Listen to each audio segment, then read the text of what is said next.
Hello.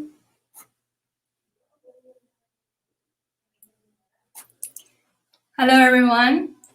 Welcome to my session about building resilience. Today, I'm going to talk about how to build resilience through energy management.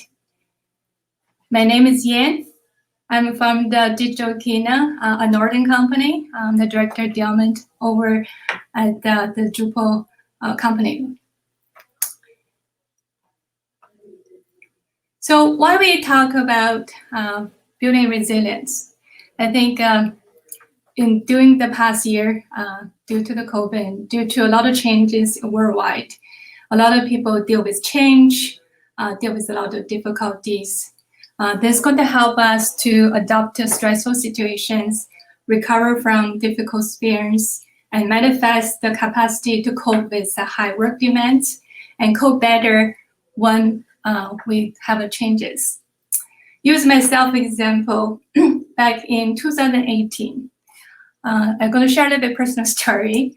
2018, I found out my father had cancer. So after a year, in 2019, he passed away. So that was a really stressful situation I've been going through during the grief. And past year, due to the COVID, everybody stay home, working from home. We also have a lot of changes in our company. We merged two big companies into one, so that's a lot of change in my life. So those experiences I want to share with you today to what helped me in the past few years, helped me build resilience. Dr. Rabani from Toronto University, she shared the 5 traits about resilient people. I listened to her keynotes back in 2019. I find it really helpful, so I want to reshare it here. A sense of belonging, be a part of community. For example, Drupal community. When we have a community of people get together all over the world, gotten together to learning about Drupal, as Drupal always said, we're coming for Drupal, we are not only because Drupal, we stay because of community. Perspective, how we interact with the world around us. Acceptance, own our stories. And hopes, how to train ourselves to lean to positivity. And humor, find fun and moderation in long term. So those are 5 traits she finds for the resilient people have. Resilient is people, those are not born. You learn actually over years. You're facing different situations, you learn from experience. So I'm going to share how those experiences helped me by building through the energy management. It's not about time management, it's about energy from physical, emotional, and mental, and spiritual. I'm not sure in the audience, have anybody played Sims CD before? This may reveal my age. In the same cities, you have different characters. Even any type of game, right? You have a game character, you know they have a different energy level. You need to make sure they have physically, had the power to do the work. So same as our real life. We need to make sure physically we can handle a lot of situations. So I'm going to talk about the first energy building management. It's physical. There's a 3 areas to help us become a healthy life and have a better physical from high energy into the lower energy, or how to improve from the lower energy to high. And that's basically how to eat smarter and sleep soundly and move more. I'm going to talk about those 3 parts. Eat smart. There's a lot of articles or books about how to eat healthy. So today here, I'm not going to talk about those tips about how you're going to be a healthy diet and healthy eater. I'm going to share a personal story what I did last year during the COVID time. Because during COVID, we all start working from home. What I did is, because the breakfast is something I want to do for my son. He's going to university, start last year, but because COVID, he can't go to the physical campus, he had to do online. So I wanted to make sure he had a good breakfast before he go to university on his own. How I'm going to help him to build that healthy lifestyle of eating. So I decided to start last year. When we start working from home, I save an hour, like I now have to go to driving to the work, and also you get time to prepare the breakfast. It's usually take around half hour to prepare the breakfast. So I would give myself like a 100 days challenge to make a delicious breakfast, something is presentable so my son and my husband and I can enjoy. So what I talk about Eat Smart is about making the healthy food look better, make them look yummy, and make them look you want to eat them and enjoy that food either by yourself or with someone you love, and that it's about eating smart. It's not about calculate the calories. It's not about go on certain diet. It's about how you're going to eat more vegetables. Make sure the vegetable cook delicious. The worst thing is try to eat something you don't want to eat. I don't believe like a self-discipline is better if you make it delicious. For example, some little tips I had for years. In the morning when I wake up, I have a glass of water to help me to cleansing my body and have a nice fat breakfast. I usually take half hour to make and eat. It doesn't take that long. If you see, I have a picture here from part of my Instagram. I post those my breakfast pictures every morning on the Instagram just to keep the people who are in my companies and my friends to see. I'm trying to living this, give them like positive like influence as well. Also, this is also a tips for me to encourage me to make sure I make good smart food. Because my son was joking last year, say thanks for those Instagram pictures. I had a great meal every morning. So make it fun. Sometimes life could be hard. You can use the time to spend some time to make creativity in your food or any other hobby you have. So another tip is don't eat like too overeating, like 100% full. That's really good for the body. Ginger tea, anybody work with me in DrupalCon and Northern, they know I always refer to ginger tea when people catching cold or doesn't feel well. Less sugar. Less sugar definitely lower your blood sugar, and it helps to make sure your physical energy. And also, those are tips. Eating healthy can help you have a better physical energy. The next one is very important, is sleeping. So sleeping, by a lot of studies, it helps you with build your immune system and make you sure you perform better and help you to eat smart and help you mood better.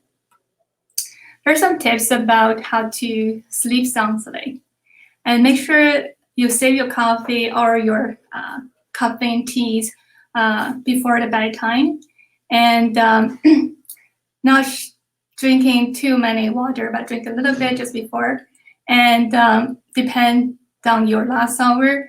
It's basically in the last hour, ideally don't look at electronics. So before you go to bed, that hour, you can read a book, listen to music, try to get your body to relax. For example, last night I was have to deal with some emergency issues. So I was working a bit late last night. I didn't have, I was working on my computer before I go to bed. I felt like after that, I had a hard time to find sleep. Also create the ideal sleep environment. Make sure your room temperature a little bit cool, so that's going to help you fall asleep quicker. And make sure you have a consistent sleep waking times, and those are really important for having a good night's sleep. It's not about how early you get up or how late you sleep. It's all about consistency. For example, in my person myself, I cannot fall asleep easily if I go to bed past 12 o'clock. So wake up naturally if you have a regular consistency in sleep, because the timer or the alarm clock if it's too loud, and that's actually get your blood sugar up when you wake up. So if you can wake up naturally, that would be the ideal. And if you're doing the weekend, napping free 5 to 30 minutes during the day, but just avoiding a napping past 3 o'clock. In the afternoon past 3, if you're napping, sometimes it's hard to fall asleep at night. And don't toss around when you can't fall asleep.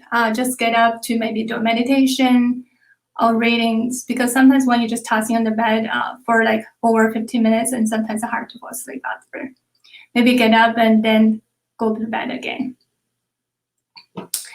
So next thing, we talk about the physical. The physical, you eat better, and you also sleep better, and you mood more. The mood more is mostly the exercise. I didn't really stressing too much about exercise because today's presentation only 30 minutes. So I'm trying to move in quickly to the emotion and mental part, because I know as a Drupal community, we are working in the computer digital world. Our like emotion and mental parts probably need more address about those tips. So I'm going to spend more time on the mental part, and so the physical part, make sure you move more, do more exercise. I think is hard to do sometimes, as we always sit on our desk. So today I'm standing to presenting at my stand-up desk. I'm moving around even doing this presentation.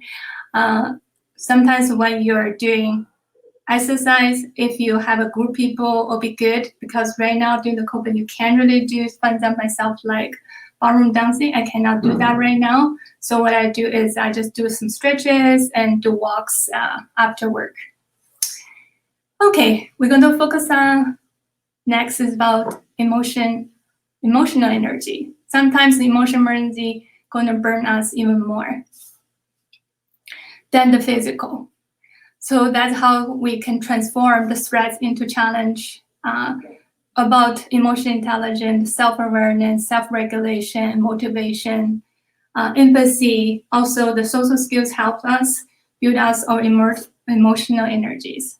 This is where the community belonging, what the doctor said about how you're going to handle emotion challenges. What I find is when I deal with difficult emotions, when my dad passed away, I start to label my emotions. When I feel sad, I will write them down. I keep a bullet journal around me for years. So every time when I feel something, I put it down into words. It helped me to like write it my emotion that moment. Or if I get a bit frustrated, usually it's emotions is causing by the people around us, the world around us, the things around us, how we see the world. And or talk to somebody you trust, or get helps if you're really into a state dealing, for example, dealing grief or dealing difficult situations. Don't be afraid to ask for help. Talk to somebody you trust. Also changing the perspective. Even the most difficult time, we still can learn things from it. For example, during the time when I found out my dad had a cancer, I went there to spend time with him. And in the hospital, we saw a lot of people who are actually, they all in the same situation, but they keep the positive energy. I read like 4 books about how to helping cancer patients. A lot of them talk about how you look around the world. Even unto the last day, my dad always keep that positive view. He gave me a lot of advice about to be physical health, you need to be also emotionally, mentally health is really where that really important. Talk about perspective. I can tell a quick story about this little pen story. So if you see there's a pen, if you go to a room, and in this room, if it's a pen by itself sitting in the room, when you walk in, you will say, oh, this is a pen. There is a green pen sitting on the desk. And if it's a puppy, you left the room, there's a puppy coming in. What did the puppy see this pen is? The puppy going to see this pen maybe a chewing toy or something, just a green object sitting there. When you and the puppy both left the room, what this pen is? This pen is just an object. It's a green cylinder object sitting there made of from plastic. So it all depends on what you look at around you. There's a lot of things happening around us. The perspective, how we view the world, is causing how our emotion get involved. Next, I'm going to focus on the mental energy. Ability to focus, that's also going to help us to build our resilience. Thinking, be critically, how to be realistic optimism, and how to think better. The mental consumptions is basic consumptions manage the positive insensitive. So when you become, when you have more positive insensitive, even like a small amount of gratitude, it's going to burn you mentally less. The basic consumption, something mentally, is the capacity and your physical health, plus the condition around the world, plus all other things happened around you. Like for example, last night when my friend told me thing he need help with, and this is like it's sad to a lot of things, and that's going to affect my emotion last night. And this morning, when I become a comfortable presentation, I was like, oh, mentally, I was had a little bit stressed. Then I tried to think about what I can do, what I can handle that. And I write down a couple words, how gratitude words, and I'm very grateful was my friend in the past many years. We did for him, and he did for the company, things like that. Positively insensitive. To make sure the internal factors, perhaps external factors, how to be insensitive. Make sure we're telling ourselves things when we do a good job on helping others, and don't just tell yourself about it. And this is good for helping others and helping myself, and write it down. So to save your mental energy, a lot of time we're making a lot of decisions around every day. We probably make a million small decisions. There's the decisions like the big changes, like you're buying a house, buying a car, jobs. There are small things like what I eat for breakfast, what I going to dress up, come to presentation today. So think about what's make high impact, what's make a low impact. Automated everything for low impact and the less time consumption. Automate those, and regular the ones high time consuming but less impact. And debating on the one high impact and take a longer, you can make a pro con list. Evaluate the ones who have a high impact but take a little time. So when you have a better decision tree, that way it's going to save you a lot of mental energies. Find a space. So when you're thinking and doing at the same time, you burned out.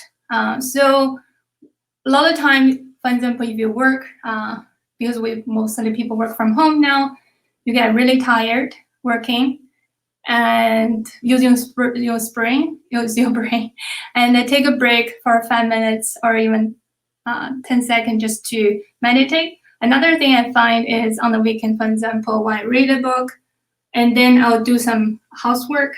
So the physical and just basically swapping the thinkings and the physical things between, so that will give my mind a break. Another good way to give your mind a break is breathing exercise and meditation. So I think we have 10 more minutes. I'm going to talk about this breathing exercise I learned from Lucas. In the end of the slide, I have a reference to his video. You can watch detail. What he talked about, there's a 3 breathing exercise. It really helped me when I was, before learning, get really deep meditations. I found those breathing exercise help me in any situations. The water breathing is basically for inhale and for exhale. You can use it anytime. That's why they call it water breathing. So if you're in front of your computer right now, we can do it together. So breathing in, count 4, and then hold it, and then breathe out, count 4. So this type of breathing exercise, you can do it anytime during the day, before your presentation. I did that just before this presentation, or when you do to take a break. This only take a few minutes to do. If you want to do 10 counts, or you can just do like 3 counts. And it's going to help you to calm your mind.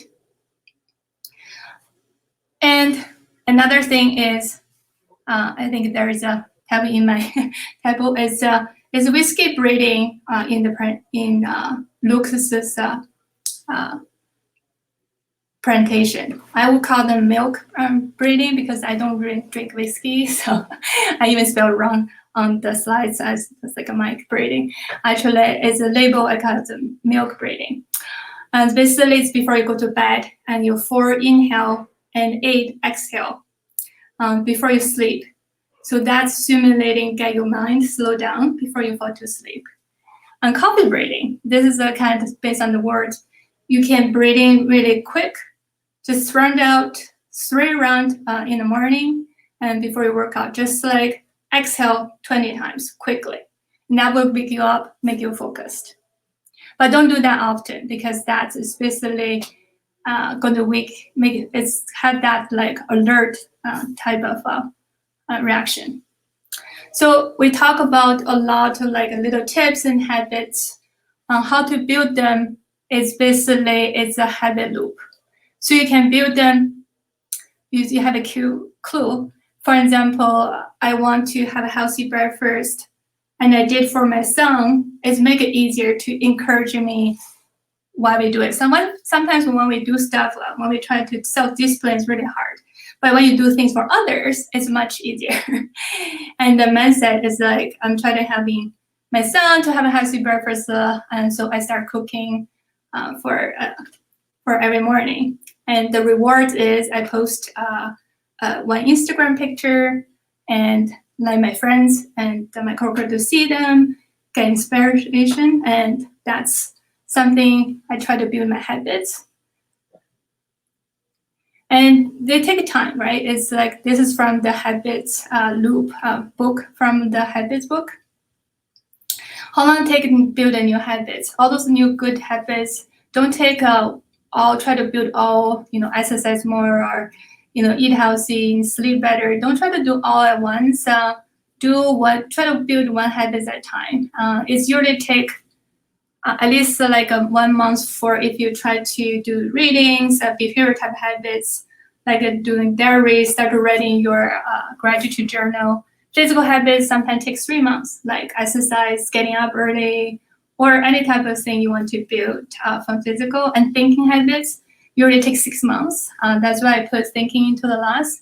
It's take time to reflect and build that creativities.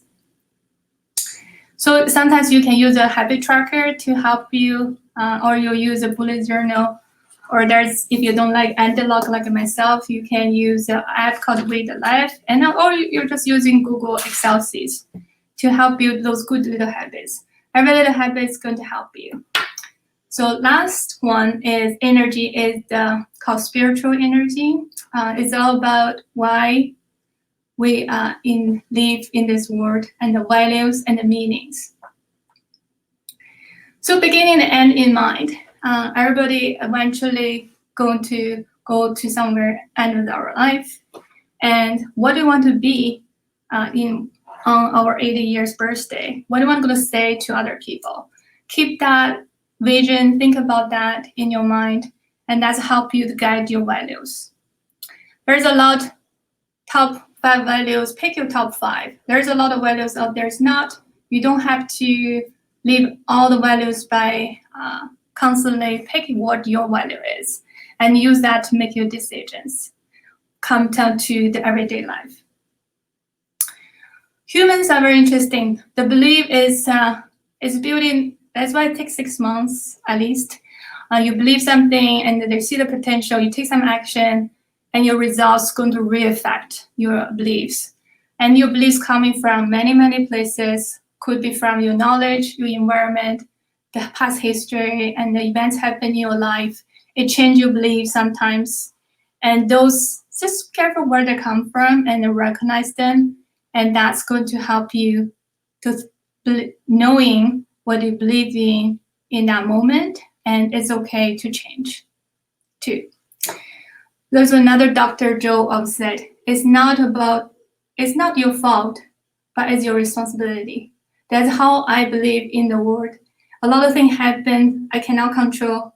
It's not my fault. However, I take full responsibility to my own view. I can control myself, how I view things. Dr. Joe had a method called Ho'oponopono. That was a book about zero limits. If anybody interested, can take a look at that. That's I fully believe right now. What I do is what I do in my meditation. I'll say things like a forward word to talk to myself. The words is like, I'm sorry, please forgive me, thank you, I love you. A lot of things I sometimes I keep repeating to myself, to my inner conscious, and to help myself, my inner child, to be strong, to deal with a lot of change outside, see what responsibility I can take, and to using a different way, using a different eye to look around the world. And I believe if I can have my energy managing, and then I can deal with a lot of things coming to my way.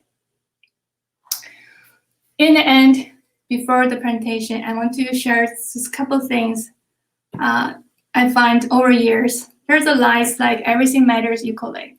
No, it's not everything matters. Multitasking is not really a thing. Balanced life is not really a true thing either.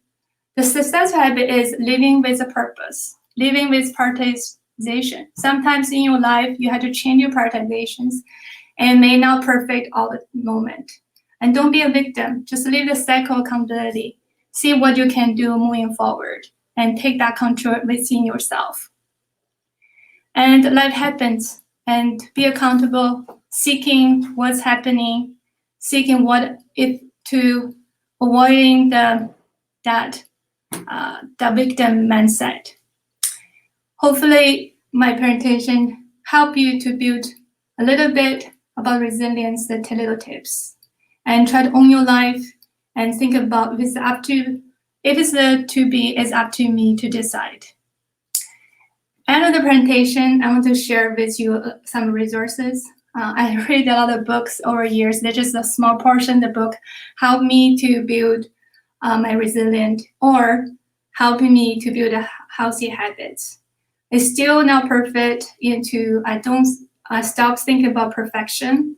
And even this slide, before this presentation, I condensed a 1 hour presentation into half hour and delete a lot of slides just to be more focused, share you the tips. If you want to go deeper for more information, there's a lot of books like list on the picture.